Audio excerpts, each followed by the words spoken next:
শালা এরকম গরিব তো জীবনেও দেখিনি। শালা না টাকা আছে না কোনো কাজ আছে। শালা হালকা, চল আমার সাথে কাজ করতে যাবি। জলদি চল, তুই যা, আমি সাইকেল দিয়ে আসতেছি। এই হালকা, আমাকেও নিয়ে যা না, সামনে নামিয়ে দিস। না না পারবো না, চাকায় পাম্প নাই। গরিব মানুষ যতই পরিশ্রম করুক বড়লোক হতে পারে না। এই টাকা দিয়ে শুধু তার ঘরই চলে। এই সবুজ জানোয়ার, তাড়াতাড়ি কাজ কর। আজকে সারাদিন কাজ করে শরীর ব্যথা হয়ে গেছে। যাই এক বোতল নিয়ে নেই। চাচা এক বোতল দাও, শরীরটা ঠিক করি। এই নে হালকা।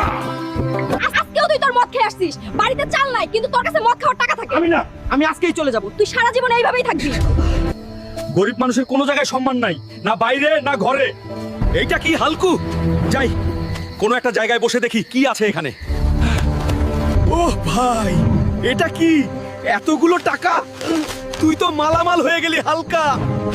চাচা সব থেকে দামি বোতলটা দাও, টাকার চিন্তা করো না।